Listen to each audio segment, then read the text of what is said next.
Okay.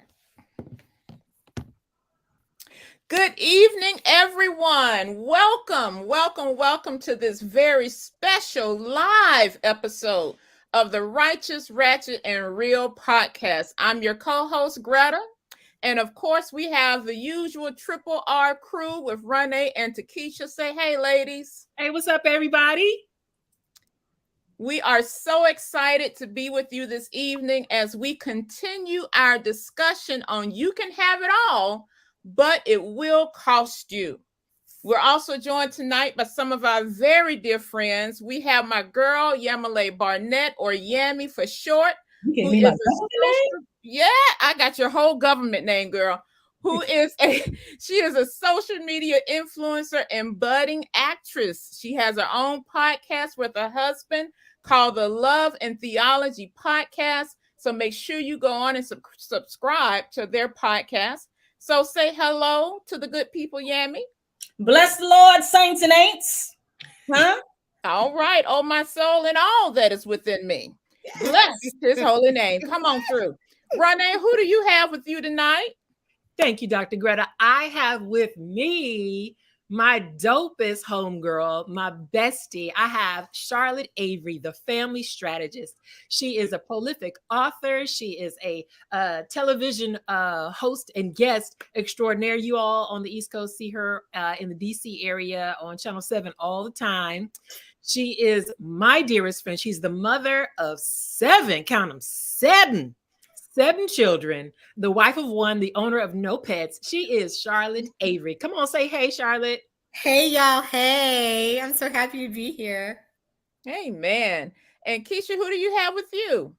So I wanted to add the little man energy to our conversation. I mixed it up and brought my brother, the Reverend Pastor Terrence Brown, to the conversation. He is a teacher in DC. He teaches at McKinley Tech.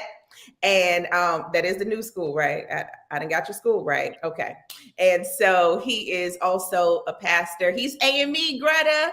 AME in the house. He pastors an AME church in Woodbridge. And so he's going to be bundles of joy. Sometimes, y'all, we may just have to virtually reach and yank him, but, just stretch your hands towards him, that he'll be contained tonight.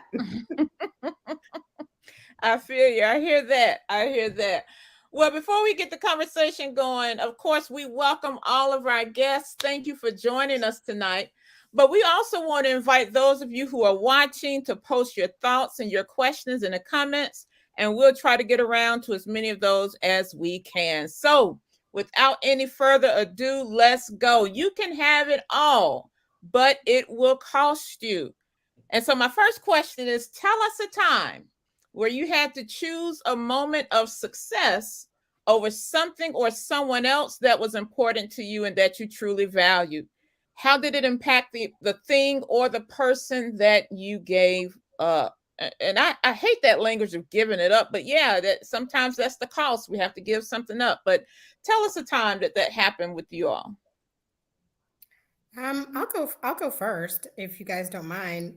Sure. So when I was getting started in media and things like that, and so many, TV stations and radio stations were calling me to interview and things of that nature, I was so excited to do it. And so I was always in yes mode, right? I was just saying yes, to things going on TV and going on the radio and doing podcasts and all kinds of things. And so one day I was scheduled to go on a TV interview, and one of my children, they do what children do. They put a monkey wrench in your schedule. And I had to decide if I was going to go to this TV interview that, had been booked for like a week, right? And I had to decide, was I going to go to this TV interview, or was I going to, say, hey, I can't come because my kid is sick, and in that season of my life, I was kind of feeling like I just don't want to say no because I don't want to miss out on an opportunity. And what I realized is that, you know what? It's okay to say no, because if the opportunity is meant to be, God's going to make that opportunity come back around. It might not be the same opportunity. It might actually be a better opportunity. And so, you know what? I mean, I had like gotten dressed and done makeup and everything. And I got on the phone and I was sending them a message and I said, hey, y'all, I'm so sorry, but motherhood is calling and I can't come. And part of me lamented, you know, because I'm like, oh, I missed out on this really great interview opportunity. But the thing is that my children and my family and my household supersede any TV interview, any, you know, speaking engagement, anything that I have going on. They are my priority. And, you know, and I felt bad. And, you know, they kind of gave me the, oh, you know, or whatever. But I was better for it. And that is actually when I kind of developed my no voice and saying, you know what, these are, you know, to separate my priorities, you know, versus opportunities that come, because if opportunities are meant to be, then those opportunities are going to come back. I hear that. I hear that. Who else wants to share? I'll chime in, because I think the family component is really important to I won't just say women, but anybody who's operating in a field that can be as spatial as being in production, like what I am. So on the front end, yes, actor, whatever, but also on the back end, I do a lot of production work, which means that I'm probably spending 10 or 12 hours on any given day somewhere, right? And then going home and working for another 4, 5, 6, or whatever. So I can recall. I feel, honestly, can I be honest with y'all? Yes, girl. Yes. I feel like I'm always balancing this thing. I'm always trying to figure this thing out, because I'll be honest with you. Growing up, when I looked at what my life would be at this point, I didn't think about marriage. I didn't think about kids. It was always, oh, I'm going to be, you know, out here. You know what I'm saying? I used to joke about how I felt like I was going to be the aunt who flew in from Milan, you know, to South Florida to drop off presents to my family and then to be whisked away to whatever, La La Land on a motorcycle or whatever. That was how I envisioned my life. So a lot of times when an opportunity is presented, my first instinct is that, because that was always the goal. That was always the primary goal. And, my daughter has sickle cell anemia. And most recently, she had it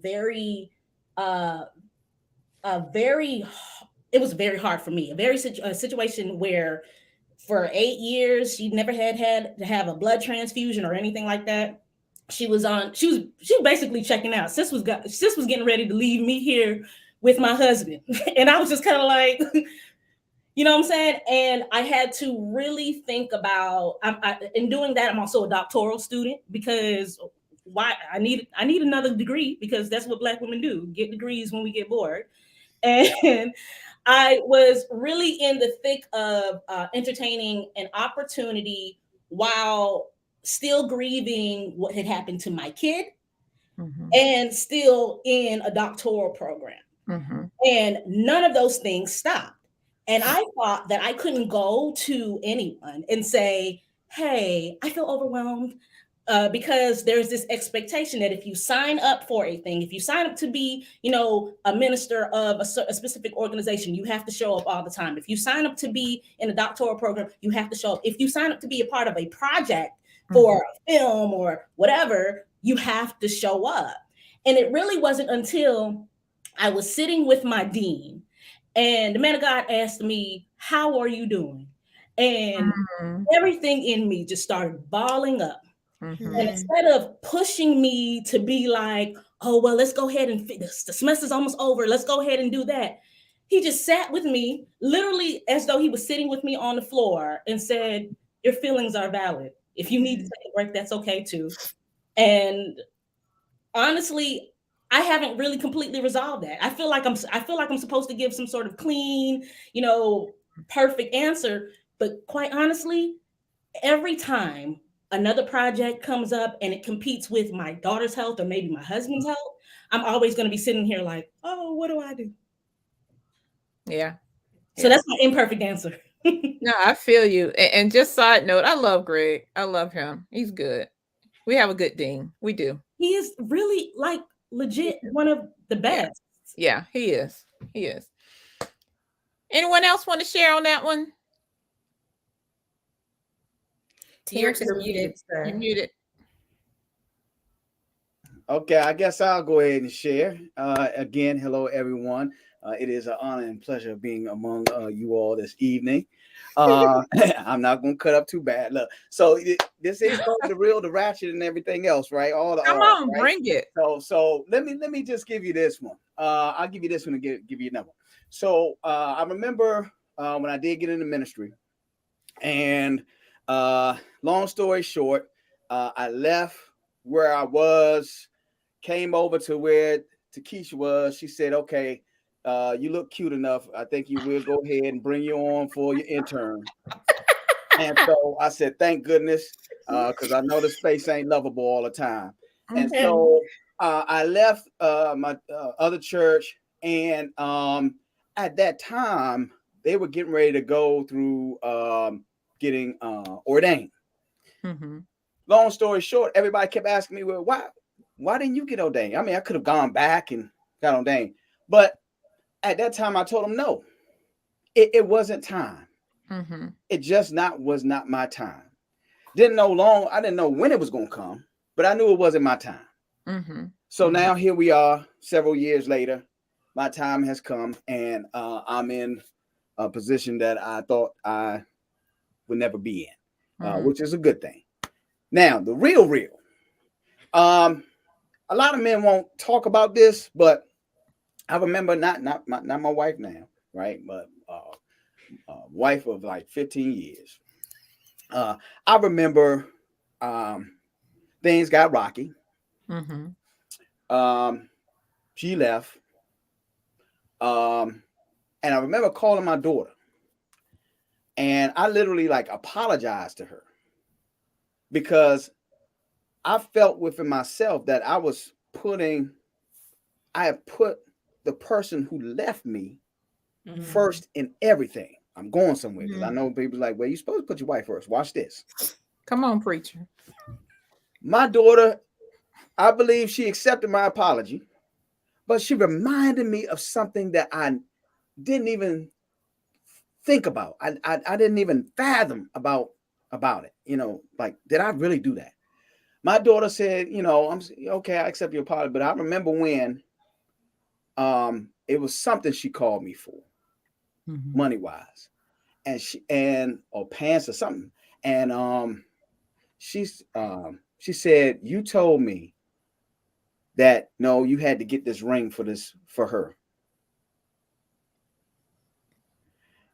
I don't know. I'm not sure how y'all think that feel as a man, his daughter telling him that literally, I understand how you feel about her, but I'm your daughter. I'm your flesh and blood. And at that time, of course, I was nowhere near ministry. God hadn't even, I don't even think God had my phone number. But He did, you just weren't listening. yeah, I probably hung up, probably went straight to Wrong number. But the point is this, that not only in ministry, not only in our careers, but with our own families, that sometimes we put other folk who we're trying to make a connection with first before we deal with the folk who we have a connection already with. And so you know, that was devastating. That was devastating. And so I've learned from that point. My daughter has helped me at one of the most critical times in my life. And I'm not ashamed to say when it got to a point where I probably wasn't going to get back in school. And I talked to my daughter, and she helped me get back in school to finish seminary. So I stand here humble and grateful that she was there for me at that period of time. But yeah, but that is me focusing on something else that I wanted, and I'm pushing away everything and everybody else that meant a lot to me. Mm, Can that's I good. say That's that, real. That's first good. of all, the fact that you could name that thing and apologize, because I think so many of us make mistakes. Like, we're not perfect. Sometimes we're going to choose one thing over another. And when we look back on it, as life plays out, you're like, that was the wrong choice. So the fact that you could name that thing and then humble yourself, especially like, parents be like, well, I'm the parent, but to actually go back to her, I think is such a huge thing. And if anything, talk about just takeaways even from this is that sometimes the cost of trying to have what we have is that we make the mistake and we choose the wrong thing, but we get to actually go back and say, hey, I messed up. Yes. And real quick, I remember I was in the gas station. I think I was coming from there. I was going somewhere, taking my mom somewhere on a trip, and I'm on the phone talking to her. And that's when she told me. So during that whole time of driving, man, that thing was on my mind, and still to this day, it sits on my heart. That whenever I get an opportunity to do what I can do for my daughter, I'm gonna do it. I'm gonna do it. That's good. Yeah. That's good. And it seems like we're always in this, and yeah, I mean, you mentioned it. I think Charlotte, you mentioned it too. This balancing act of, should I, shouldn't I, the push and the pull, the tension of wanting to be successful, wanting to advance, but there's always something that's either going to fall by the wayside or there's a cost that has to be made. So when we're faced with these kinds of decisions, is there some type of mental exercise you all go through to help you choose or to make that decision? I mean, do you pray about it, consult someone, seek wise counsel, pray, fast? What do you do? Because I'm sure we have people who are listening or will listen who struggle with this. How do I make the right choice? Because if I choose this is going to happen. But if I choose that, then that's going to happen. How do you make those decisions? So let me just say, people ask me all the time, Charlotte, how do you do what you do? You're a wife, you're a mom of 7, you write books, you go on TV, you go on the radio, you write for magazines. How do you do all of that and balance everything that you do? And I tell people, there's no way that I balance anything. I tell people I don't balance my life, I blend my life. For me, balance does not exist because, when you're balancing something, you're saying I'm giving equal weight to every single thing. And there's no way I'm ever going to be able to do that. So for me, what that really looks like, and usually when I teach this lesson in seminars, I usually literally I bring a blender and I usually have 5 ingredients that I put in the blender and I mix it up in the smoothie. And all of these things that I'm putting in this blender are my priorities. Now, the thing is, the way blending works for me is today I may be giving more weight to my family. Tomorrow, I may be giving more weight to the things of my household, like the laundry that I despise and that's demonic, and making dinner and all of the other things, right? Tomorrow, I'll be giving, it really depends. Like I might be giving 50% to my business, and I might be giving 25% to my marriage or my children or whatever. And then sometimes I may be giving, 85%, those are all the blueberries and all of the bananas and all of, all of that. But the thing is that if it's not a priority for the day, it doesn't go in the blender. And what I don't do is I don't make myself feel guilty for what I didn't do. Because if it was not a priority, I didn't put it in the blender for a reason. And here's the thing about blending your life is tomorrow I might actually put more strawberries in my blender than I do with my blueberries. And it doesn't mean that my smoothie is bad. It just means I've chosen a different priority because in my life, my priorities can change in an instant. A kid can get sick. Something can happen. A car can break down. All the things. School might be calling me to do something. My mom might be calling me, so my life is not a balancing act. I choose, listen, when I decided to stop trying to balance anything, and everything, when I decided that you will go loony trying to give equal weight to everything. Balance for me, sometimes balance might exist for somebody else, but it doesn't exist for me. And I'm very honest and I'm very real when I say that, especially when I'm talking to women who, they want to have it all, right? I want to have it all. I want to do this. I want to do that, but I don't know how. My thing is, to-do list will drive you crazy, because when you do a to-do list, all you're going to do is keep adding to the list.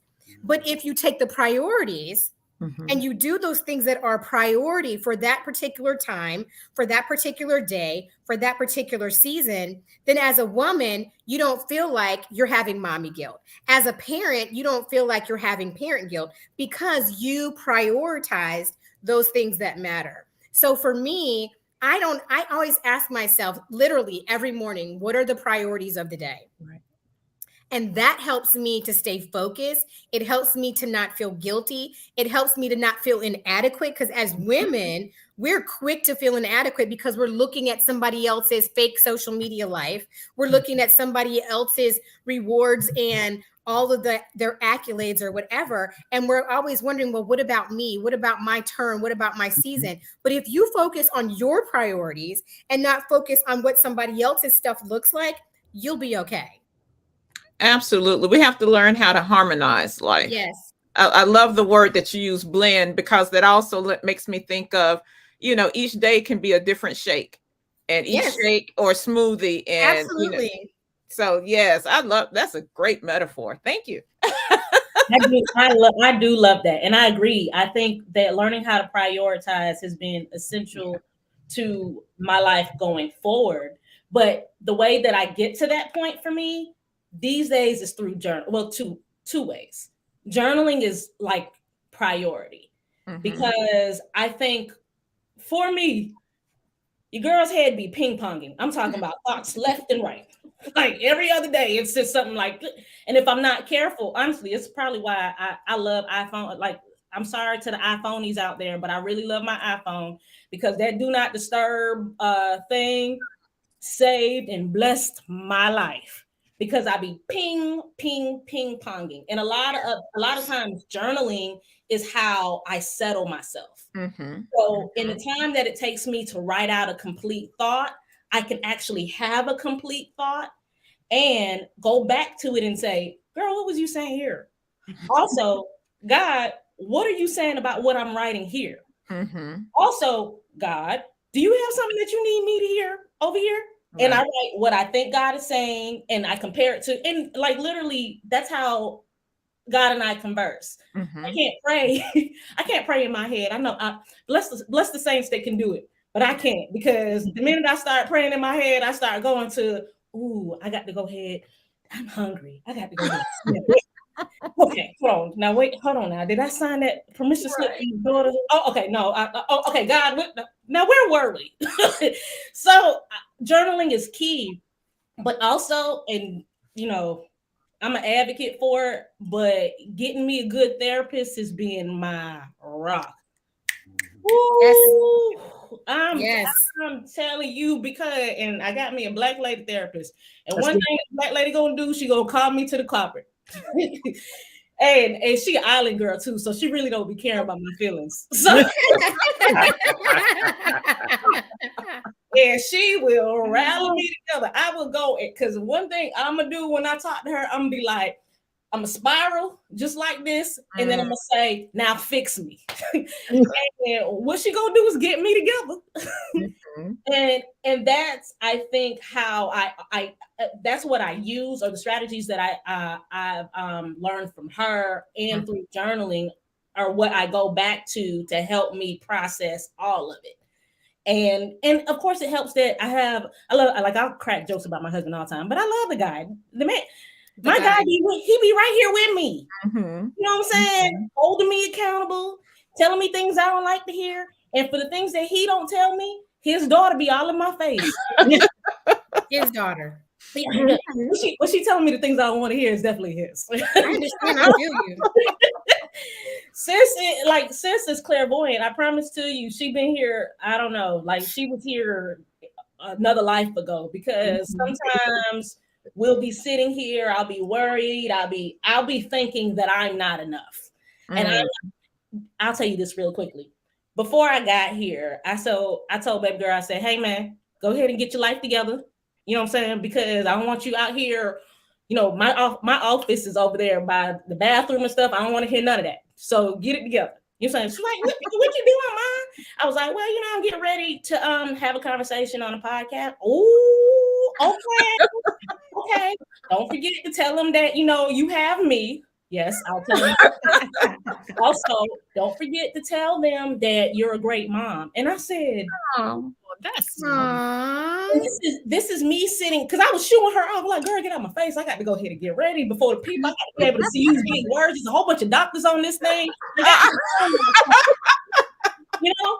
And sis was just kind of like the right words at the right time. Yes. From God through her. Mm-hmm. Yes. So that is the thing, to answer your question, that brings me back to center. Mm. Mm-hmm. And it helps me That's to good. let me see, what was the question? I think I know. Answer the question. You're good. You got it. Let me jump in on this. Sure. So when we were going through our doctoral program, y'all, Greta, Keisha, y'all remember Mm-hmm. every August when we had our first class of the year, I had to miss the first day of school. Yes, I remember. Now, my kids, I had never missed a first day of school. I mean, and I was staying at home that whole time and working at church while they were in school. So for them, it was like Mom's always here. And so for me to miss not one, not two, but 3 years of the first day of school, I was feeling some kind of way about that. Mm-hmm. But what helped me is remembering that this is a marathon. It's not a sprint. Mm-hmm. That's the Right. first thing. That's good. And the second thing is, like Yami was alluding to, my kids got a whole daddy. They got a whole daddy. A whole daddy. Look, I am not their only parent. Praise God, hallelujah for that. I praise whole God daddy. for the person who is privileged to do this with me, and I'm privileged to do this with him. We doing this together. So it's okay if we have a tag team situation going on. I can't be all things to everybody, right? All things to all people. That was Jesus' job. So I'm off the hook. I'm off the hook with that. I've been let off the hook. Yes. I do not have to be everything to them. And so remembering that, yes, this is a partnership, that Archie can go ahead and be there on the first day of school for them, just like I was. And then I'll take over when I'm done with this good doctoral program. That's how I worked that out and really, assuage some of that mommy guilt that I was feeling, because it was a whole thing. I remember being in tears one time in the cafeteria. Y'all remember that? I do. Cafeteria. And I had and listen, for y'all who are not aware of how this worked, I'm in California. I'm on the West Coast, the best coast. Our doctoral program was run out of McCormick Theological Seminary in Chicago, Illinois. All right. That's a whole flight away. So I had to leave my family at dark 30, fly and be somewhere. And by the time they woke up, that's when I was in class, doing my whole thing. And so, and for weeks at a time, right? So I had it so that a babysitter would be showing up to my house before my kids would wake up to relieve my husband, because he had to leave to go to his job a little earlier. And one time the babysitter did not show up. She was a no call, no show. I could not get her on the phone, y'all. I was just devastated, because that meant that my husband would likely have to miss work, and he's a teacher. And so, no sub plans done. He would have to just call out, and that would just be a whole chaotic thing to get our kids to school. So I was sitting in the cafeteria just crying like, I don't know what I'm gonna do. And I just started to pray. And what God sent to me was, call your girls. And I called my girls and my sister girls that are here in Oakland. And they were like, sis, what do you need? I was like, I need you to go over to my house and wake up my kids, get them fed, get them to school for me, please. And they showed up and did it right then. And I had to remember that was God's reminder to me, girl, you are part of not only a couple, but you have a whole village of people. Yes. People who love your children. Good. Yes. Your children belong to God. So we have a whole village of people, that are willing to step in when I can't be here, or when Archie can't be here, Right. So again, remembering that I'm not just the only person in this equation has really helped me, has really saved my life. Can I I, also? I Can I love also, I love that. oh, I was gonna I do. Go ahead, Yami. Go ahead. I'm so sorry. I was just gonna say I like what you said about I can't be everything to everyone, and I like that resonated deeply with me because that applies to the members of my family as well. And I don't think that I don't.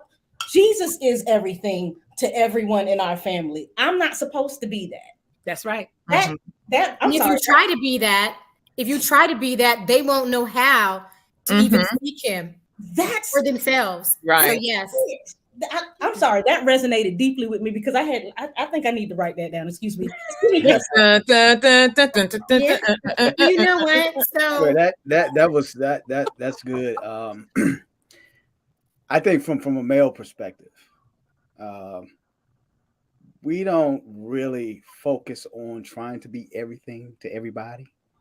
A lot of times we focus on how do we make ourselves better? What do we need to do? Um, and it's not in a way all our fault because I mean society has really taught us to say, hey, you are the man of the house. Even in church, we talk about the man is the head of the house. But when the bills come in, I wonder how much head he is because nowadays it take two. You know, Come if you on want now. to really live the way you want to Yeah, we live, have to see better. not survive, not survive now, because you got people in a whole bunch of big houses surviving, but live. And so, you know, no bad on women. I think women because they've been taught to nurture and everything else. A lot of times they get caught up in the cycle of trying to be everything to everybody. And you know, for men, like I said, we just focus on that one thing. But I think it's time for men to really learn. That's why women say, well, men can't multitask, right? They have a hard time multitasking. And in some ways they do. Some men do, right? I think it's time for men to really look at, as it was said, how do I blend or put myself into that blender? You know, how do I mesh with my wife's priorities and how do I mesh with my career and all those things? I believe that men have to learn that. I even have to learn that still. Being a pastor, teaching school, still have to be a father, have to be a husband. It's been tough.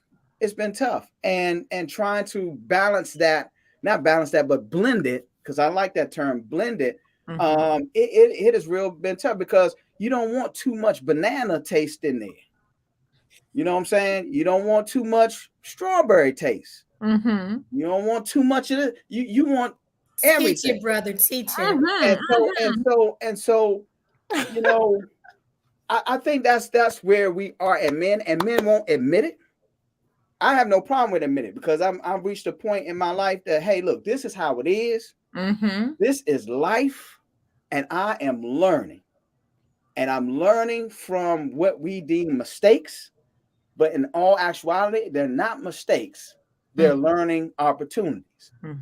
Yeah. Next thing, and lastly, I try my best to journal. I really do. I even wrote in one book, I'm starting this again a year later. Wrote the whole page, wrote another page, and guess what? I still got a whole book that still got plenty of clean pages. A lot of my processing comes when I'm sitting in my car with the radio off. My wife will tell you, I ride with the radio off, right? She she probably will catch this on Facebook. She loves trap music. Yes, she's first lady, but she loves trap music. My kind of woman. You know what I'm saying? She likes that, and I have nothing against it because you know we're here to live out our life. But that's my quiet time. That's my time where I process a whole lot up here. And my way of journaling, if you will, is writing on these two devices here, right? And just how do these two things connect? Because we can do a lot of here and write down, and we can do a lot of from here and write it down, right? And still trying to figure out, but how is it connected? When we sit down and have the opportunity to say how these two things connect, and what I'm putting on paper, is it speaking to God, or is God speaking to these two devices and we're putting it on paper, right?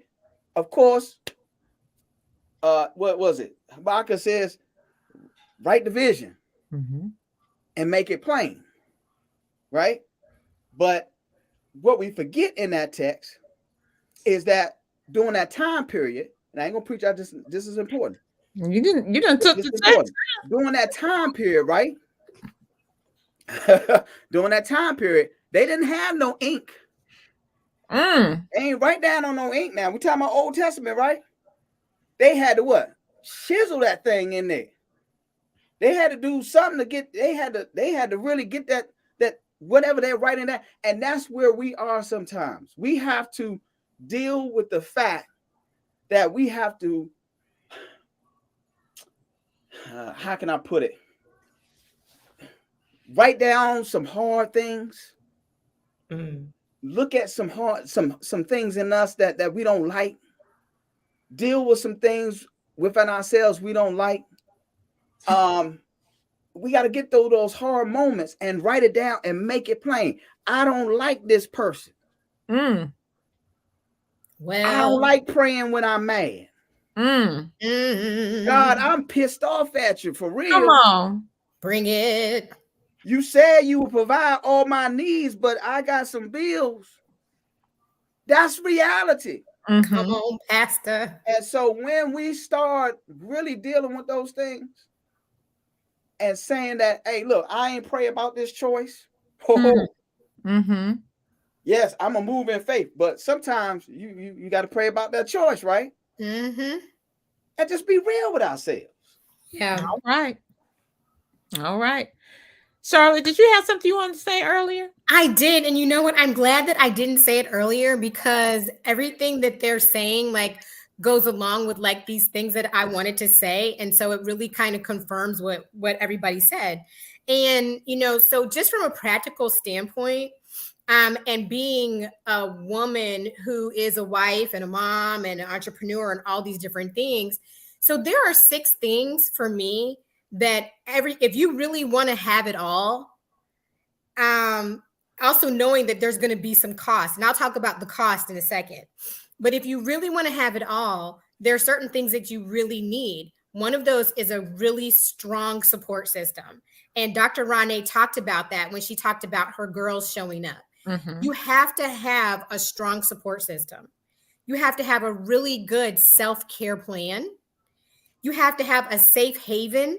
So when you have moments when you feel like, you know what, I'm about to give up on whatever it is that I was going to do, that you can have somebody who you can go to, who is your safe place where you can cry and you can vent and you can, cuss, scream, and all the things that you need to do. You need to have, Pastor Taryn said, you need to have a strategy and a system. And that goes along with writing the vision. And making it plain. You've got to write that thing down. And also you have to know the seasons of your life, because there's certain things that we want when we want it. And we want that to be a part of our have it all plan. But there's some things that God is withholding from us because it's not the season right now. You're just not in season for that. You're not even ready to receive it. And you need to you have to be able to resolve that within yourself and be okay with it. And then, you know what? If you're able to take these things, then you can actually be a little bit more stress-free and have fun. Because what is the point in having it all and you're just stressed out? That's it. And you can't have fun with your people. Because my thing is, listen, Right. if I'm going to have it all, I want to help my friends to have it all, because I want to take my people with me. Because when I drive my custom one-seater Maserati that nobody's allowed in with their fruit snacks and stuff and their sports equipment, that I can just have a seat they can come up so that Ronnie can fit into it and stuff like that. You see what I'm saying? I want to be able to have fun with, but I don't want to have it all and be stressed out. Right. Right? Because what point is that? Because now I'm going to die early. And I don't believe that that's what God wants for me. Right. That's not the fabulous life that God wants me to live. That's not what God is talking about when he's talking about prospering and being in good health, even as your soul prospereth. You see what I'm saying? So my thing is, if you have a good support system and a good, a one-seater, a good self-care plan, a safe haven, systems and strategies, and you know the seasons of your life, then you can, be, stress less and have some fun. And I believe that here's the thing. You have to count the cost in everything, right? When I decide to write a book, I'm counting the cost in the fact that I'm about to shelter away somewhere. I'm about to lose some sleep. I might lose spending time with some of my friends. I might be losing time spending some time with my children, and guess what? In growing a business, one thing that I've realized is that you find out who your people are when you start elevating, because they're either going to come with you or they're going to talk about you, and they're going to get left because you're going to make the decision to keep going. So it does cost you something, but let it not cost you your peace. Let it not cost you your joy. Let it not cost you your health. Let it not cost you your family, because your family are the people that at the end of the day, when your business fails, when having it all like goes into a recession, those are the people who are going to be there for you. So you can't just look at, yes, I want the big picture and I see the big picture and I want all these things. Yes, I want to have it all. And do I have it all? I have it all for what I'm supposed to have all right now. Yes, that. And the thing about it is, the question is, and I don't mean to bring it up, but the question is, do you really have it all? Can you really have it all? Because things are costing you along the way. Yeah. And so, having all means that you have it all. God has the whole world in his hands. Y'all remember that little song? He has the whole world. Yeah, right. The whole entire world. God has it all. Right? Even after it cost the life of Christ, but still they have it all. And so do we really have it all? Because it's always going to cost you something. But I thought you were going to say, I thought you were going to say Bugatti. I want to see the Bugatti. You sound like my 11-year-old. I was putting you up there. But here's the thing. What all looks like for me may not look like what all looks like for Keisha or Dr. Greta or Dr. Renee or Yami or you. It may not look like my all might not look like my neighbor's all, because I know my neighbor doesn't have a customized one-seater, so he can't touch my all. You see what I'm saying? So my thing is that you have to look at what that means to you, what it really means to you, not what it looks like for somebody else, because guess what? Their all cost them too. You just don't know the price they paid. Right. I don't know the price that you're paying for your all. You don't know the price that I'm paying for my all. You see what I'm saying? So you have to keep everything in perspective and ask the Lord to really lead you and guide you in the path which you're supposed to go, not somebody else. Right. Charlotte, the point that you made is how we ended our podcast for Tuesday, was the fact that everybody has to know what your all is. That's why you can have your all, and your all in different seasons of your life look different. Your all when you're a seminary student is going to be one thing. Your all when you're a mother and a wife is going to look like one thing. You get to choose, what your all is. And so if we put our all in other people's perspectives, then no, you can't have it all. That's right. But if you put it in your all and you decide, hey, this is what my life looks like now, this is where my priorities are, this is what's important to me right here in this point, then yes, you can have it all. There is a cost, of course, because you're talking about, you're going to have to make some adjustments, to have it all, because Lord knows, trying to be a great daughter last night, trying to wake up and do what I had to do for the podcast meant that I did not have enough sleep. I said, God is funny, because today was like a stretch and I had to, say, okay, clearly I'm seeing the cost, because I want to show up to this. I want to show up for my mother. It costs in the end of sleep. But guess what, y'all? I also said, but you know what? I may not have the video that I wanted in the beginning, but guess what? I'm gonna take 15 minutes and I'm gonna take a nap, because I'm not gonna show up and have anything constructive to say if I don't take a nap. So there are adjustments that we make. My chili is not gonna be the best chili for dinner, but it's okay, because I decided right now that this is how I wanted to have my life blend and look. And it's okay, I think, to say that on the journey to having it all, sometimes you got to take a nap on the way. Come on through. That nap ministry. Come on, you better preach the nap ministry. It's the hard line when you picking up the kids. Listen, let me tell you one thing. When I knew you had a sermon. Come on. When it get a little sleepy, when it get a little busy over here on this side, one thing I'm gonna do is I'm gonna put you on Do Not Disturb. This is the joy of the iPhone life. Yes. Lay down. Come on here. Come on here. Come on.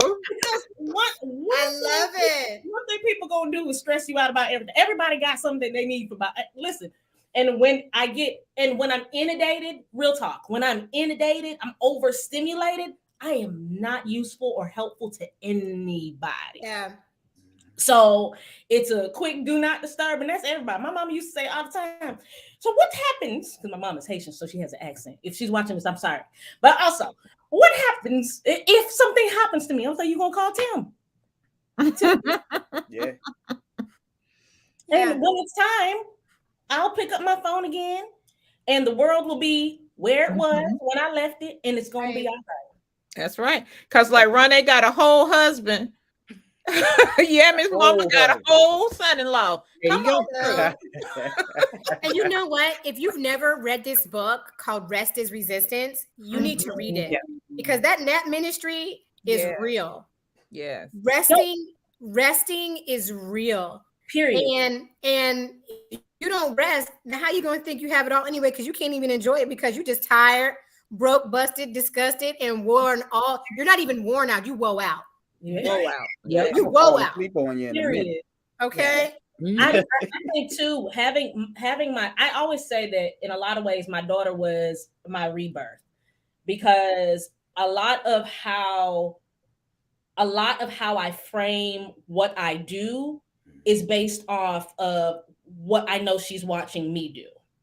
So I don't even want to give her the context of being overstimulated or overworked when she doesn't need to be. And let me tell you, when I told you the baby done been here before. Sis told her daddy and me one time, she was like, I ain't gonna lie to y'all. When y'all start stressing me out, no, what she said is, I'm not gonna let nobody stress me out. If school get too hard, I'm gonna put school to the side. Even if you and daddy start stressing me out, I'm gonna go to my room, I'm gonna mind my business and come out when y'all ready to talk to me good. And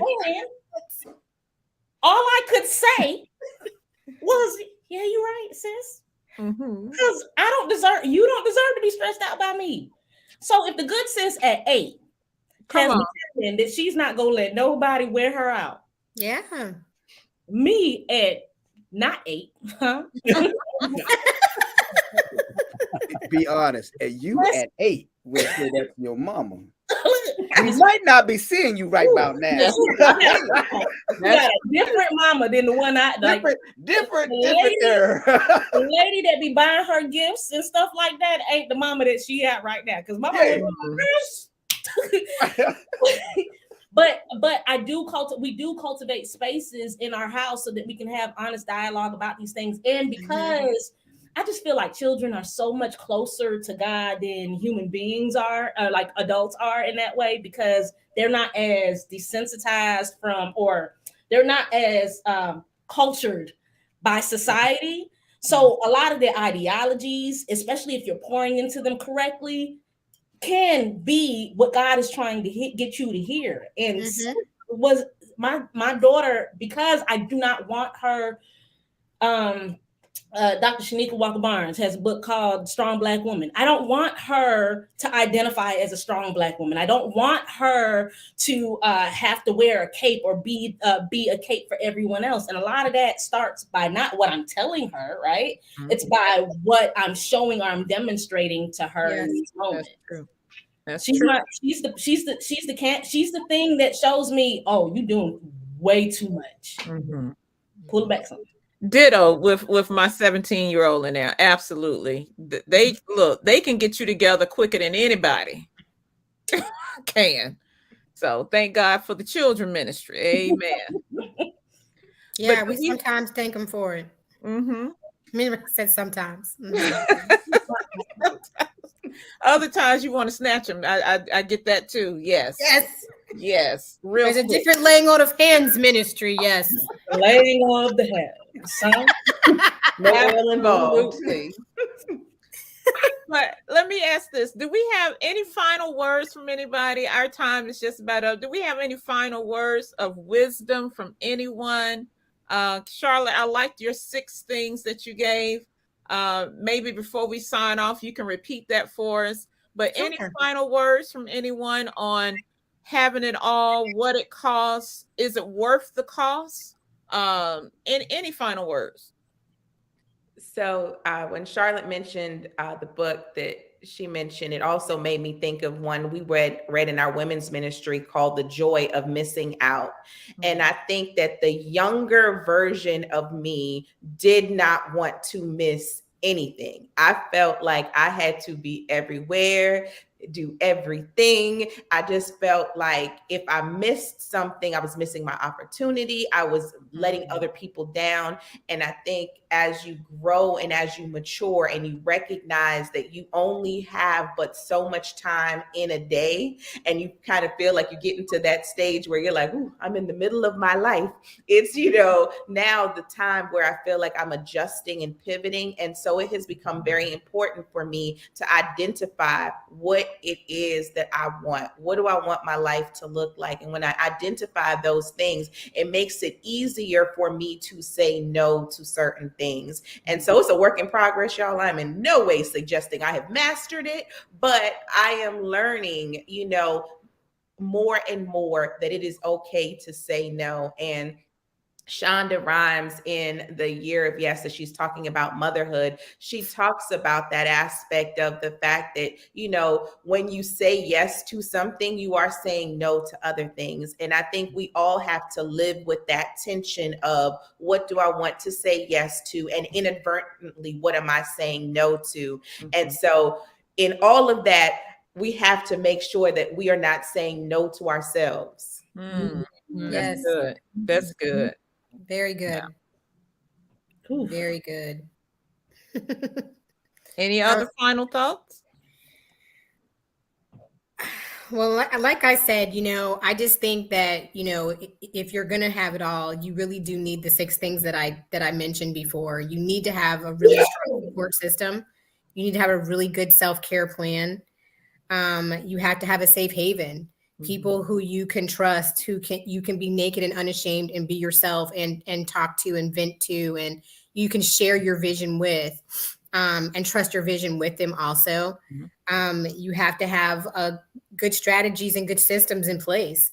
My strategies and my systems might look different. My strategies, may look like, and my systems too, just even my support system. I mean, my support system includes my husband, my mom, my friends, the godparents of my children, people who I've enlisted to help me do the things that I need to do, because clearly, I have God and Rod, and I have the children, and I've got everything else. And there's no way that I could do anything by myself. Right. So that's the other thing is, you're not an island. So, get you a good support system, get you some good systems and strategies, and know the seasons of your life. You can have it all, but know the season of your life that you're in right then, because all now might not look like all next week, next month, next year. And in doing those things, I just believe that it'll help you to stress less and have some fun. Amen. Amen. Agreed. I think too, just to piggyback on that last part, it's okay if having it all, your version of having it all changes. Like, I think that there needs to be freedom in understanding that having it all, as was reiterated already, in my 20s is not what it's like in my 30s, won't be like what it is in my 40s or 50s. And those things are okay. We got to give ourselves some grace. We got to talk nice to each other. To ourselves. We got to talk really wonderful and good things to ourselves as we transition into these new spaces, so that when my daughter and I are reading a book that talk about the growth mindset. And it's just about how your perception or how you perceive a thing can impact how a thing goes. So if having it all transitions and that shift happens and you perceive it to be a negative thing, it's going to be a negative thing.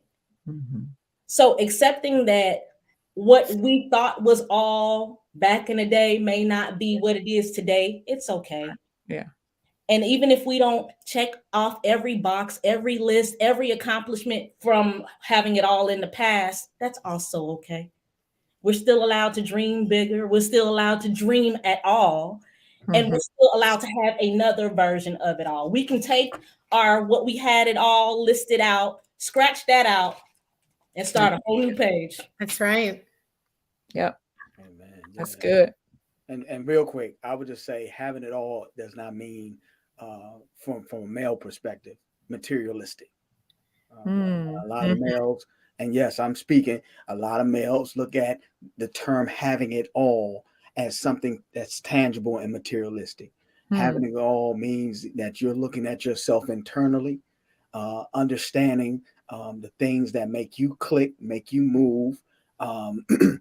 Again, I love that term of blending the things that you have, blending the things of life, and making sure that it's not too bitter, it's not too tart, it's not too sweet. It's finding, as they say, that one spot where all of it mix for that particular day, and acknowledging that is your all for the day. Well, that's right. Balance that blend. It's very good. Oh, can I say one more thing too? You were muted. When it comes to like these support systems and stuff, I believe in having reciprocal support systems. I don't believe in having relationships with takers. Right. Yeah. Call it what it is, leeching. Let's be real now. Let's be real. Oh my gosh. Listen, the only reason I resonate deeply because my therapist calls it the petty in me, and I understand that that's what it is. But let me tell you, you have one chance not to show up for me. Listen. Listen. I'll remember that, Yami. Thanks.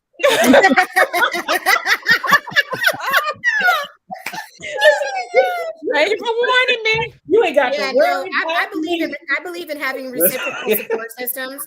So my thing is, you know what? I'm going to show up for you. You show up for me. You know, you need me. I need you. I'm there. You know, if I believe in give and take relationships. So, you know, I don't have relationships with people who are takers.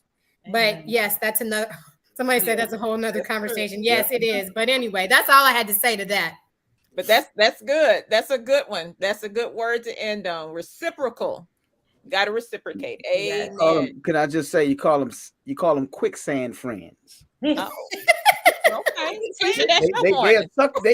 They'll suck you down. You know, because when you get in quicksand, if ain't nobody ever able to pick you up, it's gonna just suck you on down, right? Because you constantly moving. I mean, you constantly doing things for them, and they just sucking you on down. But anyway, I'm that's it. I just wanted to that little comment. I make mental notes. Y'all remember that episode of A Living? What's the college show? Different World. A list like the dean from Different World. Different World. I was just saying, aren't we all excited that, you know, Charlotte is getting ready to come into a new season where she's getting ready to write the next book called Blending. All right. I'm already pre-ordering my book. Yes. And know your out. Yes. Oh my gosh. Need to be available to be at the book signing. Let me know. Oh my gosh. Well, let me tell you, if you knew what my next book is really about, you'll be like, oh Lord. All right. All right. We will Can't stay wait. tuned. Yep. We will That's stay a podcast tuned. episode right there. We just gonna leave space for whenever Charlotte's done with that next book. Well, I just Sounds wanted to good say to that me. I've really enjoyed having this wonderful, the best adult time I've had all day with you guys. Thank you. Thank you so much for letting me be a grown up. Thank you. Thank you. Thank you. Yes. So, real quick, can you guys just let the people know how they can connect with you guys? Yes. Yami, you go first. Okay, hey, y'all. My name is Yammy B, but you can find me on IG at Yams B San. That's YAMZ, the letter B for Barnett, San without a G at the end. And obviously, I have to plug in because it's right here, somewhere in the background. Right here. Because that's my guy. He gonna be like, so you ain't saying nothing about our podcast, the Love and Theology podcast, where my husband and I talk through theological concepts, kind of, sort of, or whatever. And the love part is the fact that we're married. We don't. It's not a couples podcast. I just want to make sure that that's clear. Because people be like, oh, y'all talk about love all the time. No, we just happen to be married. So in love and theology, we're married and we're both in seminary doing different parts of the program, but you know what I'm saying? So it makes sense, love and theology. Anyway, y'all can find us there, or me there, and then follow him and us there. Go ahead, Pastor Terrence. Go ahead, Charlie. I mean, you. Okay. Yeah, well, you can find me at Being Charlotte Avery on Facebook and Instagram because I can only be myself. And you can also find me on my website at beingcharlotteavery.com. And you can find my books like The 40-Day Tone of Voice Tone Down and Afro Izzy and Riding the Potty Train. You can find all of those on Amazon. And just come and hang out with me on social media and you'll see all my foolishness. And as for me, I don't have all the GA, like, just Terrence D. Brown. Terrence with one R, two R's mean you riding. All right. Terrence D. Brown on Facebook. You can find me there, right? And you can look up Faith AME Mission Woodbridge. All right, or Faith AME Mission. We're a small church. We're trying to get started and everything else. So and so we do have a presence on Facebook and we have a presence on Instagram. And I'm on Instagram too. I think it's Terry B something. I can't remember that, but I'm on there. You'll find me. You'll see my picture, or you'll see Faith. Then you'll know you got the right person. All right, that you know you got the right person. And I just noticed, Miss Avery. Yeah, my wife's name. Well, she got first name is Gretchen, but we call her Avery because she like Avery. So you good people. I did not know you that well that I knew you would catch that. Yeah, good peoples. Yes, good people. Yes. So.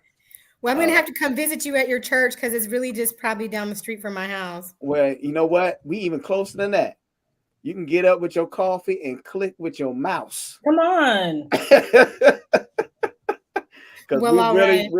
the pandemic really did a number on the church before I came. And so now we got to find a space to go back to. So, I'm just moving faith that will happen.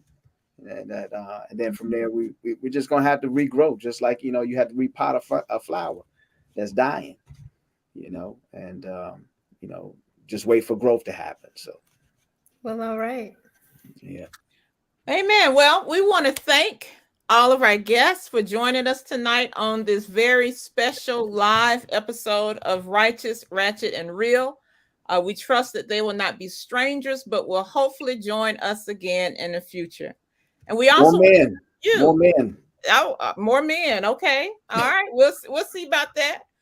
But we also want to thank you, our listeners, for your continued support of the Righteous, Ratchet, and Real podcast. Be sure to check us out next week as we begin our new series titled "Let's Talk About Sex, Baby." You don't need me for that conversation. So now you're gonna have me on this week. We'll work all that out. And not have me on next week. Praise him, Lord. What you said, Keys, to stretch our hands? Let me I told y'all to Okay, stretch we your gotta hands. get He that. need prayer. He Stretch need your prayer. hands to me, please. I need it. I need it. But That's all you right, don't Keith, want we to talk. miss it next week when we start our new series. But until then, we'll see you next time. Be sure to keep it righteous, ratchet, and real. Good night, everyone. We'll see you later. All right.